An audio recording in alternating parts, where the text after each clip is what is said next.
Este mandamento, você vê que ele alterna de mandamentos para mandamento, é porque é um só. Este mandamento, como ouvistes desde o princípio mesmo. E a primeira quebra desse mandamento foi Caim contra o seu irmão Abel, porque o mandamento vem desde o princípio.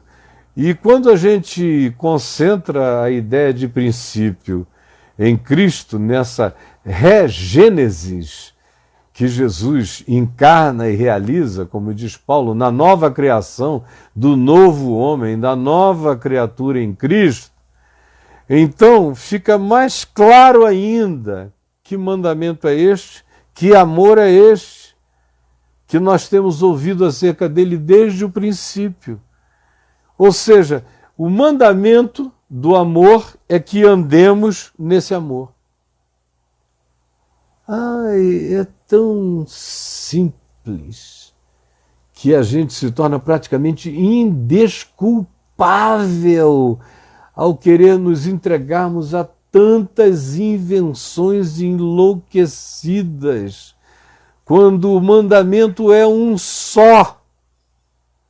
E os mandamentos se pluralizam pela sua prática diversa, de um amando a muitos e de muitos amando a outros.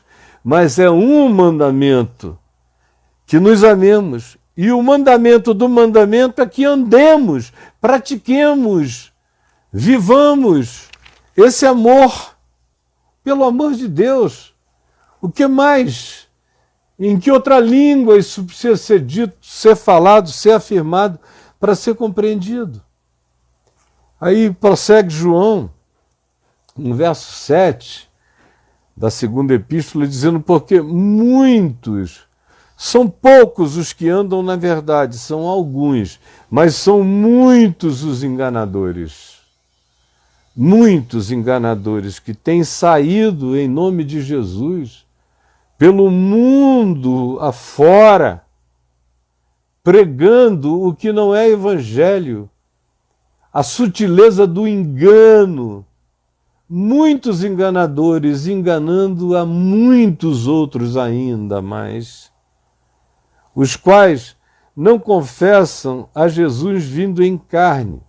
Isso era especificamente uma alusão a um ramo da filosofia gnóstica que afirmava que Jesus era só uma aparência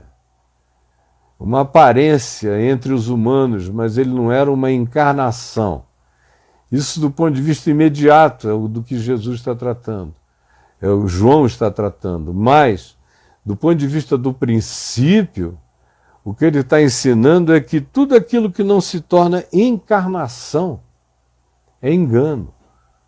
Assim como o evangelho, que tem que ser objeto de um caminhar nele, de encarnação dele. Amarmos-nos uns aos outros, que significa encarnação dessa prática andando em amor.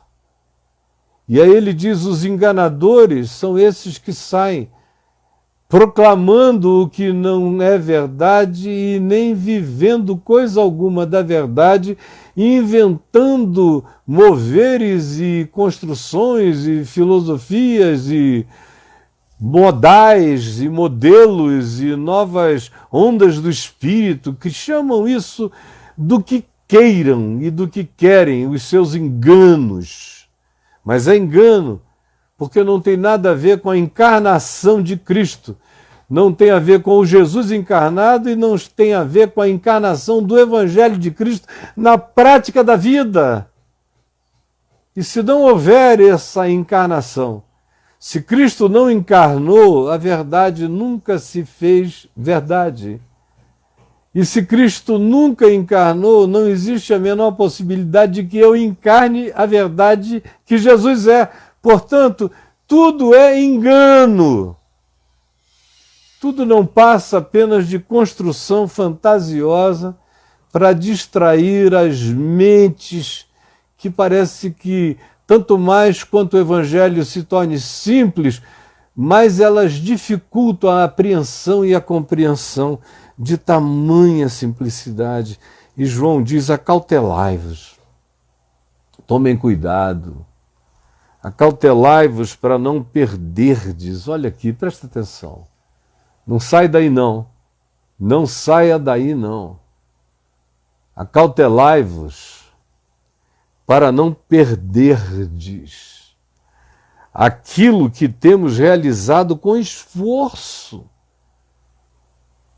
em favor de vocês. João já está velho aqui, entre 80 e 90 anos de idade, num tempo em que as pessoas não viviam tanto.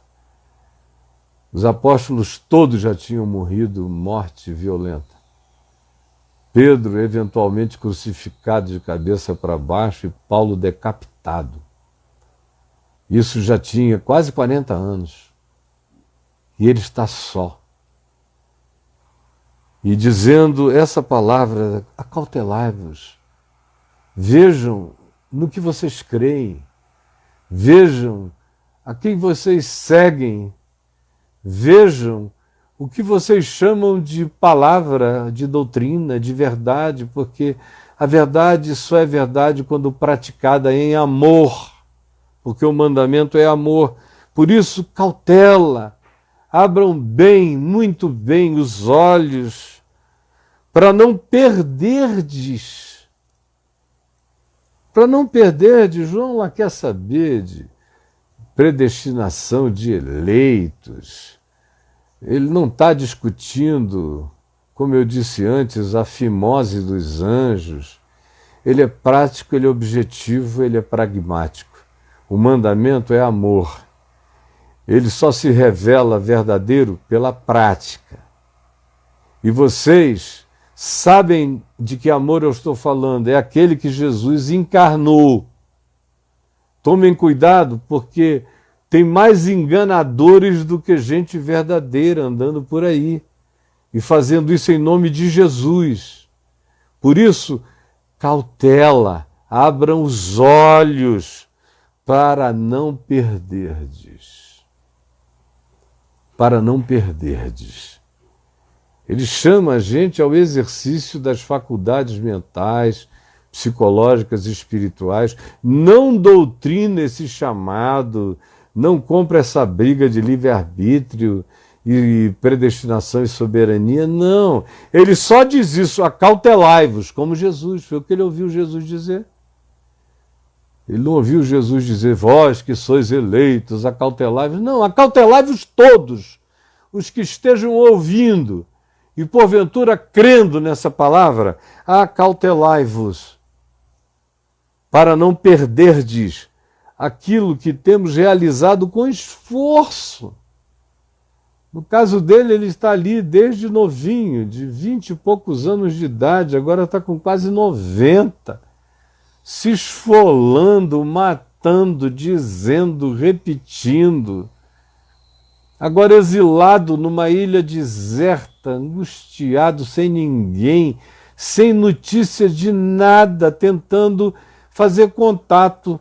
Antes de ser exilado, provavelmente essa carta tenha sido escrita no tempo em que ele ainda morava entre Éfeso e Mileto, onde ainda tinha a chance de escrever, já estava velho demais para ir. E ele diz na terceira epístola que até as cartas que ele estava mandando tinha um tal de Diótrefes lá na igreja, terceira epístola, verso 9, que gostava de exercer a primazia, de ser o primaz entre eles e não nos dá acolhida a João.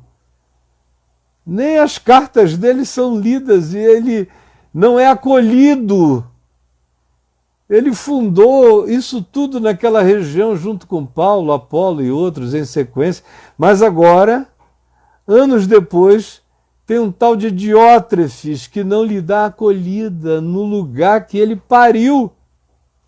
Vocês vejam como a loucura da prática, daquilo que vai se tornando religião, se torna a pior inimiga do Evangelho, puro e simples do amor de Deus. Por isso ele diz, acautelai-vos para não perderdes aquilo que temos realizado com esforço.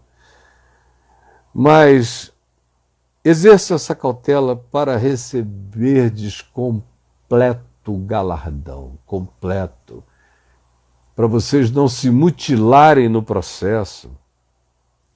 E fiquem sabendo, todo aquele que ultrapassa a palavra de Cristo, o ensino do Evangelho, e que nele não permanece, nesse ensino, nessa palavra que vocês têm ouvido de mim, não tem Deus.